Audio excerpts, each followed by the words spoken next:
At upang mapanatili ang ganda ng rehiyon sa Cordillera, sisimulan na ng DNR Cordillera ang kampanya nito ng pagtatanim ng mga punong kahoy sa rehiyon. Ang ulat mula sa aming kasama si Jonathan Llanes ng PTV Baguio. Bilang pagtalima sa National Greening Program ng Pamahalaang Nasyonal, itataguyod ng tanggapan ng Department of Environment and Natural Resources Cordillera ang patuloy na pagtatanim ng mga punong kahoy sa mga watershed areas at communal forests dito. Sa selebrasyon ng ika-25 taon ng pagkakatatag ng Baguio Greening Movement, sinabi ni DNR Cordillera Regional Executive Director Clarence Baguilap na bagamat maliit na bahagi na lamang sa lungsod ng Baguio ang maaaring pagtamnan ng mga punong kahoy kumpara sa ibang lalawigan ng rehiyon, may mga hakbang ipatutupad ang kanilang tanggapan upang mailigtas pa ang mga punong kahoy sa lungsod. Kabilang na dito ang tanim ng mga malalaking kahoy kumpara sa mga pine tree seedlings na may mas mababang porsyentong mabuhay. We targeted, nung start ang NGP ng 2011, we targeted Baguio City.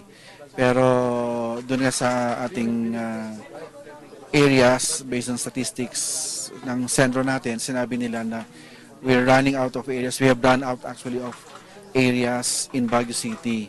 So yung mga pakonti-konti na lang dyan, parang mga patches, yun na lang medyo pinupuno natin.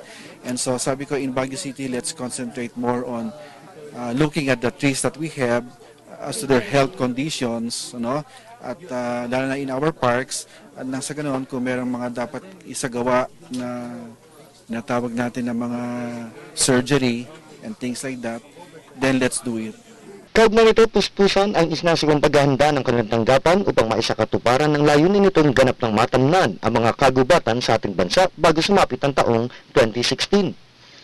Bilang bahagi ng National Greening Program, ganap ng kinilala at isinailalim sa mapping ng DNR sa buong bansa ang mga lugar na pagtatamnan ng iba't ibang uri o species ng mga tree seedlings na nababagay sa ating mga kagubatan. Well, under the National Greening Program, na-attain na namin ang more than 50% ng seedling production.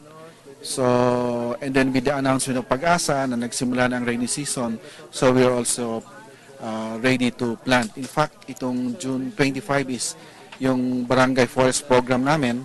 So, yung mga barangays na involved dito, magsisimulang magtanim not only in Car but nationwide yan. Mula sa lungsod ng Baguio para sa Telebisyon ng Bayan, Jonathan Llanes.